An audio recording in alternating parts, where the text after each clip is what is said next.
저와 여러분 한 절씩 교독하고 마지막 절 합독하겠습니다. 누가복음 23장 34절 제가 먼저 봉독하겠습니다. 이에 예수께서 이르시되 아버지 저들을 사하여 주옵소서 자기들이 하는 것을 알지 못함이니이다 하시더라. 그들이 그의 옷을 나눠 제비 뽑을세.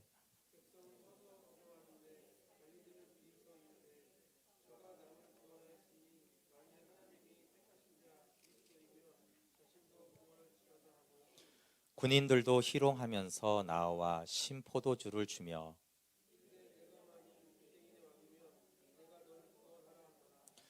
그의 위에 이는 유대인의 왕이라 쓴 패가 있더라.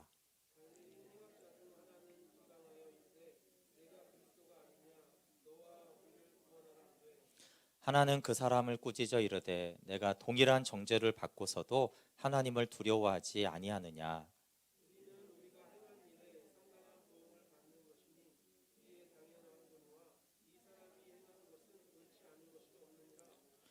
이르되 예수여 당신의 나라에 임하실 때에 나를 기억하소서 하니 예수께서 이르시되 내가 진실로 내게 이르노니 오늘 내가 나와 함께 낙원에 있으리라 하시니라. 아멘.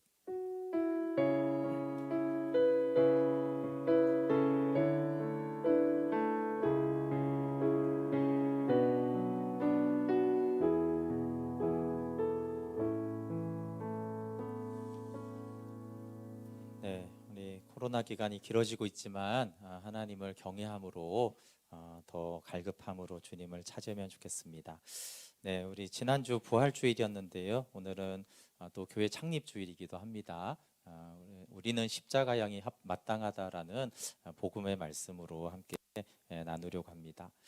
네, 지난주 이제 부활주일 때 늘 우리가 매일매일 복음을 일깨워야 합니다. 그것이 이제 우리가 말씀 묵상하는 핵심입니다. 그 성경 내용도 되게 중요하지만 계속 주님이 이미 이루신 복음을 내 마음에서 믿음에서 이제 일깨워 주는 것이죠.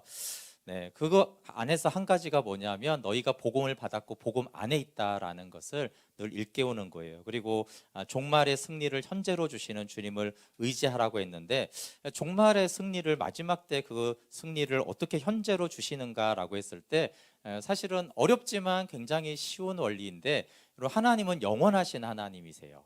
그 영원하신 하나님이 행한 일들은 다 사실은 영원합니다.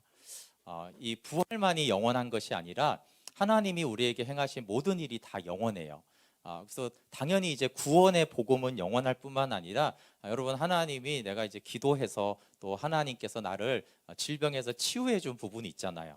근데 하나님이 이렇게 나의 질병을 치유하시면은 치유한 다음에 다시 아프기도 합니다. 그럼 어떻게 해야 돼요? 아유 다시 아프네. 그렇게 하지 말고 하나님이 나를 치유하셨으면요, 그건 영원하신 하나님의 치유여서 사실은 그 치유는 영원한 거예요. 물론 천국 가면 아플 필요도 없지만 그렇기 때문에 근데 우리 이 땅에는 죄와 허물과 연약함이 여러 이유가 있어서 다시 그게 아플 수가 있어요. 그러면은 영원하신 하나님이 하신 일은 다 영원하다 그렇게 믿고 하나님이 치유하신 일은 영원하잖아. 그러니까 이것은 치유된 것이야 라고 다시 선포하고 믿음으로 서면 그 아팠던 곳이 싹 없어져요 실제로. 왜냐하면 하나님이 영원하시기 때문에 하나님이 한 일들은 이렇게 자꾸 취소가 안 돼요. 이렇게 하나님 한번 용서하시면 그게 사실 취소가 안 돼요. 왜? 영원한 용서를 의미하고 하나님의 치유는 영원한 치유를 의미하고 하나님이 우리를 사랑하신 것도 영원한, 그래서 사실 하나님이 하신 걸 앞에 영원한이라는 걸 늘 붙여도 됩니다.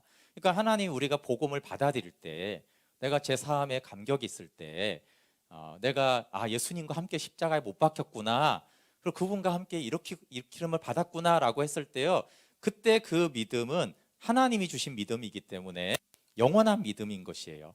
내 쪽에서 하나님이 안 주셨는데 내가 마음대로 믿으면 그것은 인간은 자꾸 변하잖아요. 근데 하나님이 그 믿음을 주셨을 때는 그 믿음이 영원해요. 그래서 그 믿음을 내가 붙들고 일깨우는 것을 말해요. 그게 종말의 승리를 계속적으로 현재, 영원이란 것은 항상 현재로 존재하는 것이잖아요. 그래서 내가 예수님과 함께 십자가에 못 박혔고 장사되고 부활했음이 항상 현재로 존재하는구나라고 계속 믿는 것이 이제 믿음을 일깨우는 것이고, 그것이 승리를 현재적으로 항상 주신다라는 말씀이에요. 네, 부활복음의 결론은 주의 일에 더욱 힘쓰는 거라고 했어요. 왜냐하면 우리가 이 땅에서만 잘 돼봐야 잠깐 나그네 인생인 것이고, 영원한 부활의 세계에서 영원토록 있을 것인데, 거기에서 가져갈 것은 주의 일밖에는 남는 것이 없거든요. 네, 근데 부활의 전제 조건은 당연히 십자가와 무덤입니다. 그래서 부활의 전제 조건이 누가복음 23장을 좀 보려고 하는데, 여기는 억지로 십자가를 진 구레네 시몬과 억지로 십자가에 달린 두 강도가 나와요. 공통점은 둘 다 억지로 지고 억지로 십자가에 달렸다라는 것이에요. 그럼 근데 왜 이것이 성경에 기록됐냐면, 우리가 억지로 십자가를 지게 된 구레네 시몬이 바로 나예요. 여러분은 자원의 십자가를 잘 지십니까? 그렇다면 할렐루야예요. 근데 끔찍해요. 십자가는 사실은 끔찍하기 때문에 십자가를 자원해서 지기는 쉽지 않아요. 그래서 대부분은 지워지죠. 환경이나 다른 사람에 의해서 하나님이 이렇게 로마 군병에 의해서 시몬에게 십자가가 지워졌듯이 그 십자가가 지워집니다. 근데 이 시몬이 훌륭한 것은, 우리에게 보여주는 건 뭐냐면, 그거 억지로 지워진 십자가, 억지로 지워진 십자가는 내팽개치고 싶은데 그는 마음으로 그 십자가를 받아들이고 예수님을 따랐어요. 그러니까 억지로 짐에도 불구하고 그 십자가를 받아들이니까 이 시몬이 생명으로 살게 되었어요. 그리고 이제 부활 생명으로 살면은, 사도들처럼 부활 생명으로 살면은 십자가를 자원하여서 질 수 있어요. 근데 부활 생명으로 능력으로 살지 못하면 사실 십자가는 억지로 이제 지게 되는 것으로 시작을 하게 됩니다. 또 억지로 십자가에 달린 이 강도들은 한 사람은 지옥에 가고 한 사람은 천국에 갔으니까, 이게 억지로 십자가에 달린다고, 억지로 십자가를 진다고 다 십자가를 지거나 천국에 가는 것은 아니라는 것을 알 수 있어요. 사실 여기서는 반반이지만 실제로는 지옥에 가는 사람들이 더 많겠죠. 근데 오늘 본문에 보면 참 희한해요. 여러분, 예수님은 어떤 기도를 하셨냐면, 십자가에 달리셔서 아버지 저들의 죄를 용서하여 달라는 정말 엄청난 사랑과 용서를 얘기했는데, 그 후의 반응을 보면은 사람들이 예수님을 비웃어요. 여러분, 이 타락한 지성을 우리가 잘 생각해요. 똑똑한 사람들이 보통 하는 말이 뭔 줄 아세요? 하나님이 살아계시며 하나님이심을 증명해 보라는 거예요. 좀 똑똑하다는 사람들이 자꾸 그러잖아요. 하나님 살아계셔? 그 하나님이 살아계신 게 어디 있어? 한번 보여보시지. 만약에 하나님이 이렇게 살아계시다면 어디 한번 살아계신 걸 스스로 증명해야지 하나님 계신 거 아닌가? 이런 식으로 하는 것이 사실은 굉장히 미련하고 타락한 지성의 한계예요. 오늘 본문에 그 내용이 나와요. 여기 우리 누가복음 23장 35절부터 39절을 한번 볼게요. 세 부류가 나오는데 다 똑같은 소리를 하는데, 한마디로 네가 하나님인 것을, 네가 그리스도인 걸 증명하라 스스로, 이런 말이에요. 35절부터 백성은 서서 구경하는데 관리들은 비웃어 이르되, 저가 남을 구원하였으니 만일 하나님이 택하신 자 그리스도이면 자신도 구원할지어다 하고, 군인들도 희롱하면서 나와 신포도주를 주며 이르되, 내가 만일 유대인의 왕이면 내가 너를 구원하야 하더라. 그의 위에 이는 유대인의 왕이라 쓴 패가 있더라. 달린 행악자 중 하나는 비방하여 이르되, 내가 그리스도가 아니냐, 너와 우리를 구원하라 하되. 네, 여기 세 부류가 나오는데 관리들과 군인들과 행악자 한 명의 공통점이 뭐예요? 네가 그리스도면 너를 구원하라는 거예요. 근데 굉장히 설득력 있지 않아요? 야, 네가 여기 십자가에서 내려오고 네가 너를 구원한다면 내가 너를 그리스도로 믿어줄게. 네가 너를 하나님으로 인정해줄게. 이런 말이에요. 근데 이것이 얼마나 어리석은 생각인지를 한번 잘 보세요. 예수님이 왜 그리스도고 예수님이 왜 참 하나님이시겠어요? 그분이 참 하나님이고 그리스도인 진짜 증거는 그분이 자기를 구원하지 않고 우리를 구원했기 때문에 그런 거예요. 예수님이 자기를 구원했으면 그리스도입니까? 하나님이 하나님 스스로 구원하는 게 그게 하나님이에요? 그분이 하나님이신 것은 우리를 보복하지 않고 우리의 죄를 담당하셔서 죽으신 것이 진짜 하나님이신 증거예요. 그분이 자기를 구원하지 않고 우리를 구원했다는, 우리를. 그게 그리스도죠. 그리스도는 남을 구원하러 온 거지 자기를 구원하러 온 거 아니잖아요. 자기를 구원하는 사람들은 누군지 아세요? 인류에 있는 모든 사람들. 여러분 사람들 엄청 열심히 살죠. 대부분. 왜 열심히 살아요? 자기 스스로 자기를 구원하려고, 자기 노후를 자기가 보장하려고, 자기 자식을 자기 힘으로 잘 키우려고, 그러니까 스스로 자기 힘으로 자기를 구원하려는 시도. 물론 인간은 잘 못하지만 그 시도와 노력은요 인간이 하는 거예요. 오히려 하나님은 어떻게 해요? 너를 구원해 줄게. 그리고 나를 희생하고 나를 버리는 거예요. 그게 하나님이라는 증거지. 다 모든 인간들이, 죄인들이 다 나를 구하려고, 나를 살려고, 물에 빠져봐야 나를 구하려고 몸부림치는 그 인간의 모습이, 그래서 물에서 나오면 하나님인가요? 물에서 빠져 죽으면 하나님이고, 나와도 인간이고 빠져 죽어도 인간이에요. 거기서 나를 건지시고 그분이 얼마든지 전능하신데도 스스로 죽음을 선택하신 것, 그리고 부활하신 것이 십자가란 능력이에요. 근데 부활로도 하나님이심이 증명이 되지만 그분이 십자가에서 끝까지 보복하지 않고 우리의 구원을 위해서 죄가 되셔서 죽었다라는 것이 사실은 그분이 그리스도고 하나님이라는 진짜 증거가 되는 것입니다. 그래서 예수님이 십자가에서 이 비난처럼 내려오지 않고 스스로 구원하지 않은 것이 얼마나 감사한지 몰라요.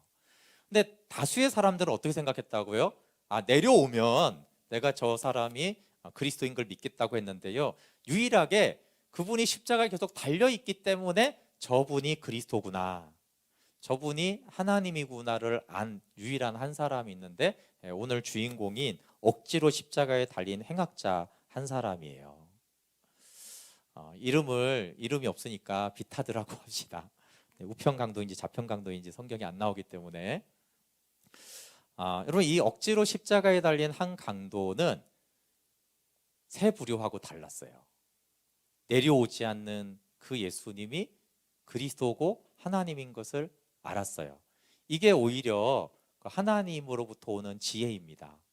하나님이 자기를 구원하지 않았구나, 나를 구원하러 오셨고 나를 구원하시려고 끝까지 그 십자가의 저주와 조롱을 담당하셨구나.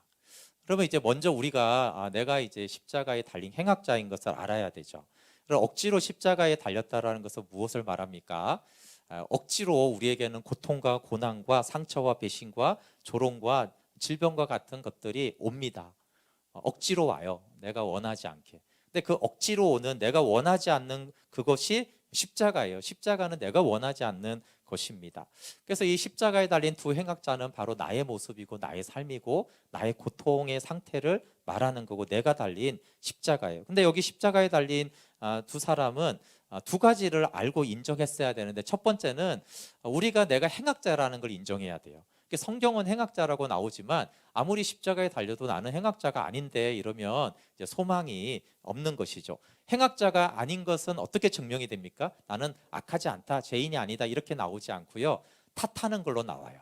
그래서 이 십자가에 달린 강도는, 특별히 한편 강도는 계속 예수님을 비방하고 너와 나를 구원하라 이런 식으로 욕하고 탓하고 비방하는 것이 이제 내가 죄인이 아니다라고 말하는 거예요. 그래서 우리가 원망하고 탓할 때 그것은 동시에 나는 죄인이 아니다라는 뜻이 되어집니다. 근데 두 번째 중요한 것은 예수님과 함께 십자가에 못 박혔다는 것을 아는 것이 굉장히 중요해요. 이제 억지로 달린 십자가는 우리 편에서는 고통인데 하나님 편에서는 십자가의 연합으로 생명으로 초대하는 초대장과 같은 것이 십자가입니다. 근데 이 십자가에 달린 두 행악자가 이제 양편으로 딱 나눠져요. 한 명의 이름을 헤르크라고 하겠습니다. 헤르크는 예수님을 끝까지 비방하다가 지옥 간 놈이에요. 근데 얘가 끝까지 한 말은 뭐예요? 너와 나를 구원하라는 거예요. 우리 39절에 보면 달린 행악자 중 하나는 비방하여 이르되 내가 그리스도가 아니냐, 너와 우리를 구원하라. 여러분 이거 잘 들어야, 네가 그리스도가 아니냐, 그럼 너와 나를 구원하라, 이렇게 기도하는 성도들이 너무 많기 때문에 그래요. 이거는요 악한 자가 하는 기도예요. 네가 그리스도면 너와 나를 구원하라는 거예요. 여기 뭐가 문제가 있죠? 특별히 여기서는 이 행악자가 비방하고 탓하는 습관이 있고요, 구원하라고 얘기를 하는데 구원하는 건 나쁜 게 아니잖아요. 근데 아무런 근거 없는 구원을 얘기하고 있어요. 내가 회개하겠으니 구원해 달라거나, 나는 뭐 어떻게 했으니 구원하게, 이런 게 전혀 없고요. 밑도 끝도 없어요. 나를 구원하라는 거예요. 나를 구원하라. 여러분, 밑도 끝도 없이 하나님 문제 해결해 주세요. 밑도 끝도 없이 이걸 잘 돼야 돼요. 밑도 끝도 없이 구원해 주세요. 이러는 사람들이 얼마나 많습니까, 사실은? 그러니까 근거 없는 구원을 이 사람이 얘기하고 있어요. 복음으로 말하는 십자가와 무덤 없는 구원을 요청하는 거예요. 이 사람 구원해 줬습니까? 구원하라고 해도 지옥 갔어요. 그래서 바로 옆에 죄 사함의 보혈이 있고 구원하시는 예수 그리스도가 있는데도 불구하고 이 사람은 근거 없는 구원을 외치다가 지옥에 갔어요. 근데 이 두 번째 이제 강도인 비타드는 처음에는 헤르크랑 같은 부류였어요. 그도 마가복음 15장 32절에 보면 이렇게 돼 있어요. 이스라엘 왕 그리스도가 지금 십자가에서 내려와 우리가 보고 믿게 할지어다 하며 함께 십자가에 못 박힌 자들도 예수를 욕했어요. 그러니까 자들이니까 둘 다 우리를 십자가에서 네가 내려와 봐라 이런 식으로 욕했어요. 근데 이제 한 사람인 이 비타드는 생각이 바뀐 거예요.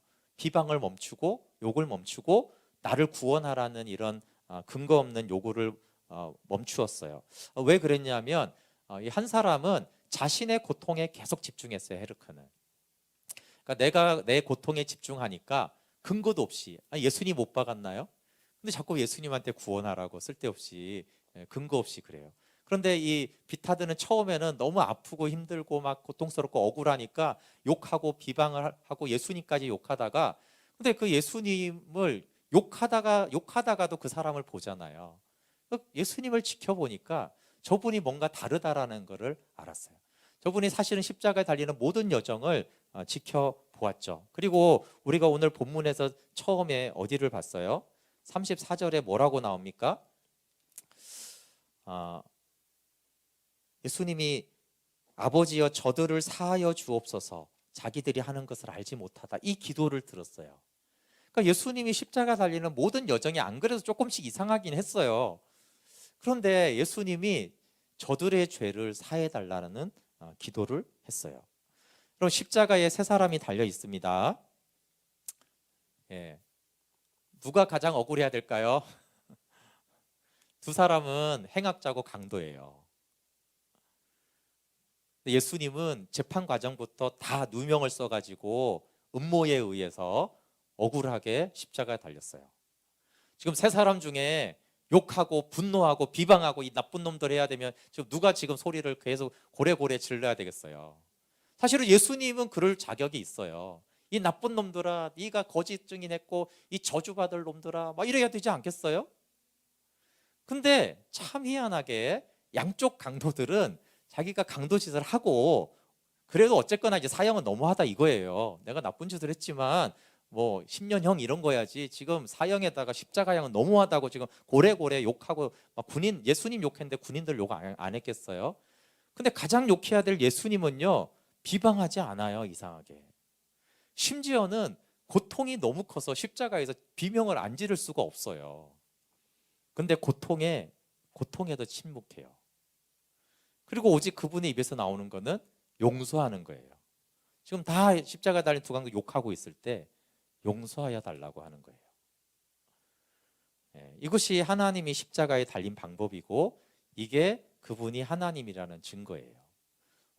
인간이라면 다 비방하고 욕하고 고통스럽다고 고함을 쳐요. 하나님은 십자가를 이런 식으로 받아들였습니다. 우리도 이렇게 되기를 기도해야죠. 그렇게 하면은 실제로 십자가의 놀라운 능력에 우리가 참여하게 되는 것이에요. 그러니까 이 비타들은 생각이 변한 거예요. 그걸 보면서 야, 십자가에 못 박히신 그리스도를 본 거예요. 그게 저분이 말한 대로 그리스도가 맞겠구나. 처음에는 그리스도면 한번 내려와 봐라 이랬거든요.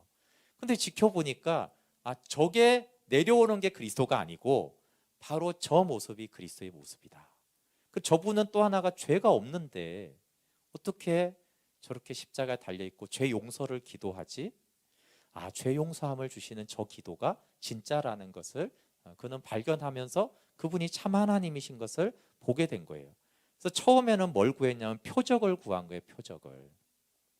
표적이 뭐예요? 십자가에 내려오는 거. 그게 표적이죠. 십자가에 달린 자가 십자가에서 탁 내려오면은 표적이잖아요. 근데 표적을 구하다가 그는 십자가에 못 박히신 그리스도를 보았어요. 그리고 예수님을 주인으로 인정하게 되었어요. 그래서 우리 그 개역 개정에는 그렇게 번역한 포준 새벽역에는 주님의 나라에 들어갈 때 나를 기억해 달라고 그래요. 근데 이 변화의 시작이 어디서였을까라고 저는 굉장히 궁금했어요. 보세요. 좀 전까지 표적만 구하다가, 그러니까 아무런 회개도 없이 삶의 변화도 없이 요행만 요구하다가, 그리고 막 비방하고 탓하다가 갑자기 이 비타드는요 엄청나게 변해요. 그 놀라운 믿음의 고백을 하는 사람이 돼요. 근데 이 비타드의 고백을 보니까 하나님을 두려워하는 마음이 생겼어요. 그러니까 그가 강도짓을 할 때나 십자가에 달려 예수님을 욕할 때까지만 해도 하나님을 두려워하지 않았어요. 하나님을 두려워하는 사람이 그렇게 할 수는 없잖아요.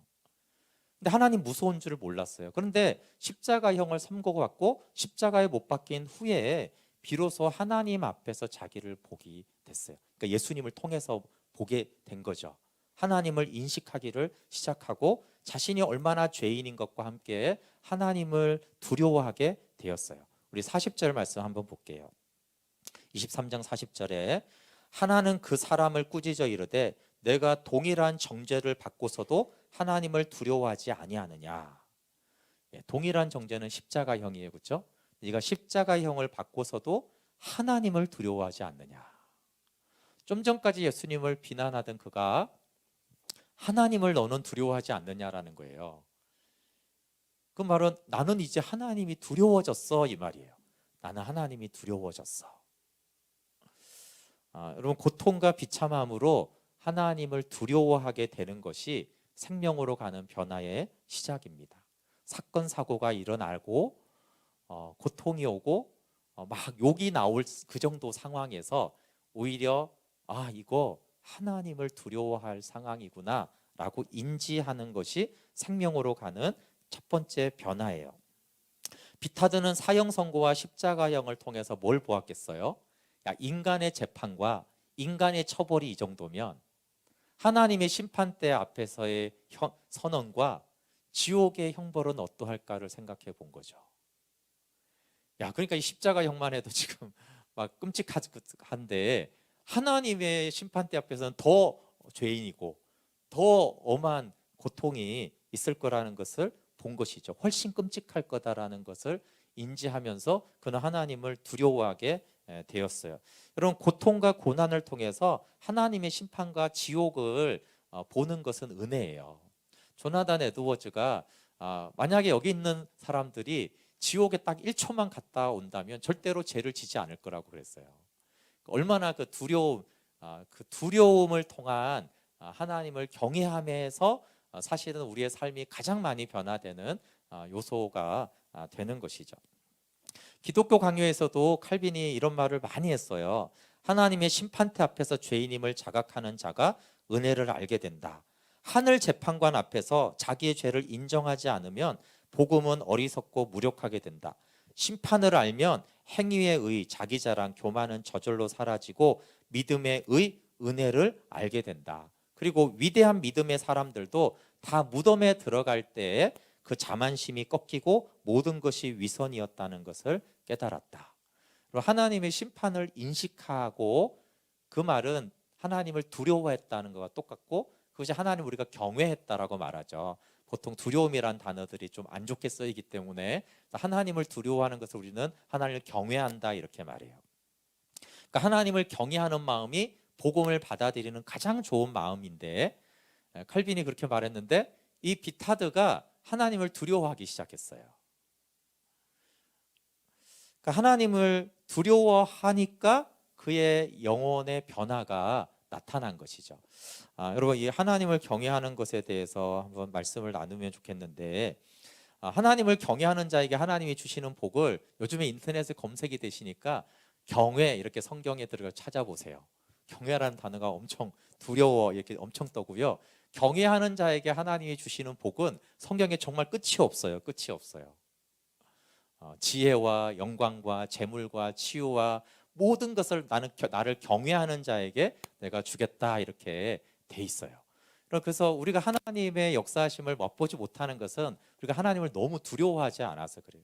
하나님을 너무 경외하지 않아서 그래요. 근데 대표적으로 그냥 34장 시편 34편 9절에 보면은 여호와를 경외하라, 그를 경외하는 자에게는 부족함이 없도다 이렇게 말했어요. 그러니까 부족함이 정말 없게 하세요, 성경에서. 그러니까 여호와를 경외하는 것이 지혜의 근본이죠. 하나님을 아는 필수 조건에 칼빈이 이렇게 말했어요. 하나님을 아는 필수 조건이 두 가지가 필요한데, 하나는 하나님을 경외하는 것과 하나는 하나님을 사랑하는 거예요. 이게 굉장히 큰 고민이에요. 왜냐하면 오늘날 제가 저의 신앙을 보고 한국 교회 성도들을 신앙을 생각했을 때 하나님을 사랑하는 축이 어느 정도 있는데 하나님을 경외하는 기둥이 없어요. 근데 이 두 가지가 원래 필수 조건인데 하나가 이제 빠져버렸기 때문에 굉장히 이제 심각한 신앙의 문제가 생긴 거죠. 신명기 10장 12절에 대표적으로, 여기만이 아니에요. 대표적으로 보면은 여호와께서 내게 요구하는 것이 무엇이냐, 우리에게 요구하는 것이 두 가지라는 거예요. 즉 여호와를 경외하여 그의 모든 도를 행하고 그를 사랑하여 마음과 뜻과 힘을 다하여 여호와를 섬겨라. 그러니까 하나님 경외와 하나님 사랑, 그러면 당연히 그 반응이 나오겠죠. 그러니까 내가 요구하는 것은 두 가지인데 하나님을 경외하는 것과 하나님을 사랑하는 거예요. 그래서 여기서 이 비타드가 하나님을 경외하게 됐다, 하나님을 두려워하게 됐다라는 것이 엄청난 신앙의 한 축을 그가 얻게 된 것을 말해요. 그리고 오늘날 우리 세대가 가장 잃어버린 것이 하나님을 두려워하는 걸 잃어버렸어요. 하나님을 두려우신가요? 하나님 무서워하나요? 요즘 하나님 무서운 줄 모르죠. 그래서 예배 드릴 때도 하나님 무서운 줄 모르고, 말씀을 대할 때도 성경은 두렵고 떨림으로 말씀을 들으라 그랬어요. 근데 막 말씀을 들을 때도 막 떨리나요? 근데 원래는 떨려야 되거든요. 말씀을 묵상하거나 읽거나 들을 때 너무 떨려가지고 너무 큰 두려움으로 사실은 말씀을 들으라고 해요. 그게 경외함으로 들으라는 거예요. 그래서 하나님이 심판도 가볍게 여겨요. 복음은 선포라고 그랬어요. 자기 주장 의지와 그 옛사람을 말할 때 복음을 왕의 명령으로 받으라고 했는데 왕의 명령으로 받지 않아요. 왜냐하면 두려워하지 않으니까, 경외하지 않으니까 그렇습니다. 그래서 경건한 삶과 하나님 교제가 실패하는 가장 큰 이유 중에 하나는 하나님을 경외하지 않는 거예요. 우리가 하나님을 정말 무섭고 두려워 떠는 하나님으로 대하지 않기 때문에 그래요. 근데 어떻게 하나님을 경외하가 되는가가 굉장히 큰 숙제인데, 성경에는 이것도 많아요, 굉장히. 근데 여호와 경외하기를 항상 배우라 이렇게 말을 해요. 그러니까 저절로 경외하게 되는 게 아니고 너희가 하나님 경외하기를 항상 배워야 될 것이 어떻게 하나님을 경외하는가, 어떻게 하나님을 경외할 수 있는가를 배우라는 거예요. 그 중에 이제 한 가지 방법이 여러 가지 중에 하나님이 말씀을 들려주는데 그 이유가 나를 경외하려고 한다라는 거예요. 우리가 하나님의 말씀을 배우는 이유가 하나님을 경외하기 위함이에요. 십자가에 달렸다라는 것은 더 이상 소망이 없는 죄인이고 가장 비참하고 저주받은 자예요. 근데 십자가에 달린 상태에서 이 비타드가 하나님을 경외하게 됐어요. 그 고통 때문에 너무 고통이 심하니까 오히려 그것이 하나님을 두려워할 줄 알게 된 거예요. 너무 비참하니까 벌거벗겨서 달려 있잖아요, 아프고. 그러니까 그때 하나님을 두려워하게 되니까 놀랍게도요, 십자가 위에서도 부족함이 없게 되었어요. 십자가는 말 그대로 결핍의 무한대죠. 근데 십자가에서 부족함이 없게 되었어요. 그 다음에 이 비타드가 하는 놀라운 신앙의 고백이, 하나님을 두려워하니까, 두려워하는 것이 지혜의 근본이라고 했잖아요. 그러니까 하나님을 두려워하게 되니까 비타에게 놀라운 하늘의 지혜가 들어오는 거예요. 그러면서 하는 말이 뭐냐면 누가복음 23장 41절이에요. 한번 볼게요, 성경을. 우리는 우리가 행한 일에 상당한 보응을 받는 것이니 이에 당연하거니와 이 사람이 행한 것은 옳지 않은 것이 없느니라 하고. 우리가 당하는 이 십자가형이요, 너무 당연하고 마땅하다는 거예요. 여러분, 비타드가 한 이 말이 저는 너무나 놀랐어요. 어떻게 이런 말을 할 수가 있을까요? 비타드는요, 정확하게 장사복음을 고백하고 있어요. 지금 여러분 여기 솔직하게 말해서 십자가에 아무도 안 달렸잖아요. 좀 고통스럽다, 힘들다 이런 사람은 있어도 진짜 그 십자가의 형에 달린 그 끔찍함은 없잖아요. 그런데 지금 이 삶은 하나님이 나에게 준 너무나 당연하다는 사람이 많겠어요. 불만이 많겠어요. 근데 십자가에 달린 이 상태가 당연하대요. 너무 마땅하대요. 이 당연하다는 뜻은 공의롭다, 정당하다, 올바르다, 정직하다, 정당한 법에 따른 것이다, 그런 거예요. 내가 십자가에 달려 있는 것은 너무 정당한 거야. 너무 마땅한 거야. 너무 합법적인 것이야. 이렇게 그 십자가의 고통을 더 이상 불평하지 않아요. 근데 십자가형은 원래 본질적으로 부당한 거예요. 그렇죠? 혹시 사형은 합당할 수 있어요. 그렇죠? 그럼 강도라고 꼭 사형당해야 되는 건 아니잖아요. 근데 좋아요. 사형까지 인정한다고 쳐요. 근데 사형인데 왜 하필 십자가형이냐 이 말이에요. 우리가 알지만 여러분, 이 로마 시민권을 가진 사람들은 이 십자가가 너무 끔찍한 사형틀이기 때문에 십자가형을 안 했단 말이에요. 요즘에도 십자가형으로 안 죽이잖아요. 사형수들을 이렇게 훨씬 더 쉬운 방법으로 죽이잖아요. 고통의 시간도 잠깐이고. 근데 원래 이 십자가는 가장 끔찍한 고통을 해서 예수님이 6시간 걸려 죽었지, 원래 이틀 3일 고통 가운데 이제 천천히 모든 고통을 다 만끽하다가, 그리고 정신적인 육체적인 모든, 하여튼 인간의 모든 고통을 다 모아서 다 고통 받다가 죽어라, 이제 이게 십자가형인데 어떻게 십자가형이 합당하냐고요. 적어도 이 로마 이 나쁜 놈들아, 니네들은 하지도 않는 십자가형으로 나를 죽인단 말이냐? 적어도 이 정도 불평은 할 수 있잖아요. 십자가에 매달렸는데. 근데 놀랍게 비타드는 십자가형이 합당하대요. 너무 정당하대요. 사실 이거는 인간이 할 수 있는 말이 아니에요. 정상적인 인간이라면 십자가형은 부당해요. 내가 아무리 좋아, 내가 그래 나쁜 놈이라고 인정하겠어. 그래도 십자가는 너무하잖아. 그래 좋아, 내가 그렇게 악한, 아무리 악마라도 그렇지 어떻게 이렇게 나를 죽일 수가 있어, 이 나쁜 놈들아, 이렇게 하는 것이 원래 십자가인 거예요. 그런데 십자가가 정당하다, 십자가가 마땅하다, 이건 엄청난 말인 거죠. 잘 살고 있는 우리도 합당하다, 마땅하다, 이 정도 삶이 너무 좋다, 이렇게 안 할 때가 많잖아요. 너무 부당한데? 왜 LH는 그렇고, 왜 저 부동산은 저렇고, 왜 저 사람들은 저래, 이런 게 많은데 지금 내가 합당해 여기 이렇게 있는 것은, 더구나 이 고통이, 이 끔찍한 아픔이 합당하다, 어떻게 이렇게 말할 수가 있겠습니까? 여러분, 비타드가 십자가형을 마땅하다고 받아들일 수 있는 유일한 이유는 하나님의 심판으로 받아들인 거예요. 하나님을 경외하게 되니까, 하나님을 두려워할 줄 아니까 이 모든 것을 하시는 분이 하나님인 걸 안 것이죠. 시편 119편 75절처럼 여호와여 내가 알거니와 주의 심판은 의로우시고 주께서 나를 괴롭게 하시면 성실하심 때문입니다. 심판이 의로 돌아가리니 마음이 정직한 자가 다 따르리로다. 하나님이 성실하게 나를, 그 두려우신 하나님이 합당하게 나를 십자가에 매달았구나. 그리고 마음이 정직한 자만이 심판이 따른다고 했잖아요. 그러니까 이 비타드는요, 하나님을 두려워하면서 마음이 정직한 자가 됐어요. 하나님 보시기에 정직한 자가 됐습니다. 그리고 심판의 복음, 장사 복음을 그대로 받아들였어요. 그리고 나서 우리가 잘 아는 이 비타드의 신앙 고백과 하나님이 다시 의로 세워주시는 고백이 나옵니다. 누가복음 23장 42절 43절이죠. 이르되 예수여 당신의 나라에 임하실 때 나를 기억하소서 하니 예수께서 이르시되 내가 진실로 내게 이르노니 오늘 내가 나와 함께 낙원에 있으리라 하시리라.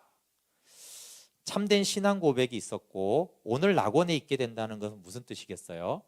비타드야, 이제 너에겐 부족함은 없다. 말씀 그대로 여호와를 경외하는 자에게 부족함이 없다라고 했는데, 그럼 오늘이면 십자가에 꼴까닥 죽은 다음부터 부족함이 없을까요? 예, 여러분, 하나님은 항상 영원하다고 했잖아요. 예, 언제부터 함께 하세요? 너 꼴까닥 죽으면 내가 건져줄게. 그때까지는 고통받다가 죽어, 그 소리겠어요? 그렇지 않죠. 그는 십자가상에서 부족함이 없고요. 정말 가장 비참하고 가장 끔찍하게 불행했던 자가 생명과 가장 행복한 사람이 된 거예요. 그리고 십자가의 연합을 이 순간에 이루어 준 거예요. 피타드는 죄를 인정하고 심판을 인정하고 나의 주님 저를 기억해 달라고 했어요. 그때 주님은 너의 십자가는 이제 나의 십자가와 포개어진다. 이제 너는 내 안에서 죽는다. 피타드는 예수님 안에서 죽어요. 죽은 다음에 예수님이 함께 해주는 게 아니라 이제 너의 십자가는 나의 십자가고 이제 너는 내 안에서 죽을 거야. 그리고 내가 네 안에서 너를 도울 거야. 십자가에서 침묵할 수 있도록, 십자가를 받아들일 수 있도록 내가 십자가를 대했듯이 너도 이제는 십자가를 대할 수 있게 할 거야. 오늘 내가 나와 함께 낙원에 있으리라. 함께 죽고 함께 부활하여 낙원에 있는 것이죠. 그래서 그 순간에 비타드의 모든 죄와 저주와 심판과 죽음과 그 죽음의 공포에 대한 두려움을 예수님이 다 담당해 주시고 예수님이 품어 주신 것이죠. 그리고 비타드도 예수님과 함께 거룩한 침묵으로 들어가 그 십자가를 받아들였어요. 주님과 연합된 비타드죠. 예수님이 연합을 주셨어요. 예수님이 비타드 안에서 십자가를 담당하게 해 주신 것입니다. 주기철 목사님도 고난 당할 때 그런 말씀을 하셨어요. 내가 주님을 위해 십자가를 지는 줄 알았더니 주님이 십자가를 져주시더라. 그래서 그분이 끝까지 순교하기까지 고통을 이길 수가 있었지 그의 힘으로 한 것이 아니다라고 고백을 했습니다. 그리고 이 가장 끔찍한 강도는요, 가장 먼저 부활의 영광에 참여하는 믿음의 사람이 되었어요. 이 비타드가 연합에 이르는 여정을 설명하고 마치려고 합니다. 그럼 잘 보세요. 억지로 십자가에 달렸어요. 십자가도 짜증나는데 억지로 달렸으니 이처럼 재수 없는 자가 있는가. 참 불행한 사람이 많고 억울한 사람도 많고 참 안타까운 인생도 많지만 이 강도짓 하다가 억지로 십자가에 매달린 강도짓 하다가 도망가는 놈들도 있는데 하필 잡혀가지고 또 가장 끔찍한 십자가의 공개 처형 당하는 억지로 십자가에 달린 이 가장 비참한 사람이요, 하나님을 경외하기 시작했어요. 이게 변화의 포인트입니다. 가장 끔찍할 때 그 고통에서 하나님을 경외하는 거. 여러분, 우리가 고통받는다라는 것은요, 우리의 연약함을 말해요. 괴롭다라는 것은 우리가 연약하다는 뜻이잖아요. 그때 전능하신 하나님을 인식하기 시작하고 나의 이 심판을 통해서 지옥을 인식하고 그렇게 비타드는 하나님을 경외하게 되면서 부족함이 없게 되었어요. 그러니까 이제 하나님을 경외했기 때문에 십자가형이 마땅하다라는 놀라운 고백이 나오는 거예요. 하나님을 경외하지 않고는 우리는 우리가 당하는 이해할 수 없는 이 고난과 아픔들을 마땅합니다 이렇게 할 수가 없어요. 근데 하나님을 경외하고 나니까 경외하는 자가 하나님 지혜가 오잖아요. 하나님 경외하는 게 지혜의 근본이니까 하늘의 지혜가 오니까 이게 하나님이 하신 일이고 이게 마땅하구나. 심지어 십자가형조차도 마땅하구나. 그리고 예수님을 뭐라고 보게 됐어요? 그 전에는 야 네가 그리스도면 내려와 이 자식아 이랬는데 그분이 그리스도고 하나님인 것을 보게 됐어요. 그리고 나의 주님이라고 고백을 했어요. 여러분, 십자가에 수많은 사람들이 거기에 동원되고 참여하고 구경을 하는데 그 수많은 사람들 제자들을 포함해서 다 중에 유일하게 이 비타드만이 예수님을 주님으로 신앙 고백을 합니다. 하나님을 두려워하는 것이 얼마나 놀랍게 사람을 바꾸는지를 말하고 있어요. 그리고 저를 기억해 달라고 하죠. 그때 예수님이 연합하면서 나와 함께 낙원이 있으리라. 그럼 나와 함께라고 했을 때 이 함께가 언제부터라고요? 이 함께는 영원이에요. 항상 하나님은 영원한 말씀을 하세요. 그래서 내가 너와 함께 하리라 라고 했을 때는 영원히 함께 하리라요. 그러니까 예수님이 내가 너와 함께라는 그 시점부터 영원히 이제 비타드는 예수님과 함께 예수님 안에 있는 거예요. 그래서 낙원에 있겠죠, 시간상으로, 인간의 시간으로. 그렇지만 이미 십자가에서 낙원이 임한 거예요. 이미 십자가에서 천국이 임한 거예요. 왜냐하면 예수님과 함께 있으니까요. 여러분, 우리가 억지로 진 십자가, 구련의 시몬처럼 또 억지로 달린 십자가가 있습니까? 하여튼 억지로는 크기만 다르지 다 십자가예요. 억지로 공부를 하는, 수학 문제 풀기 너무 싫은데 억지로 풀게 하는 것부터 해가지고, 억지로 직장을 다녀야 되는, 그 직장에서 너무 이 일 하기 싫은데 억지로 해야 되는, 그것이 구레네 시몬처럼 십자가를 지는 것이고, 강도는 조금 더 이제 매다는 건 더 아픈 거죠.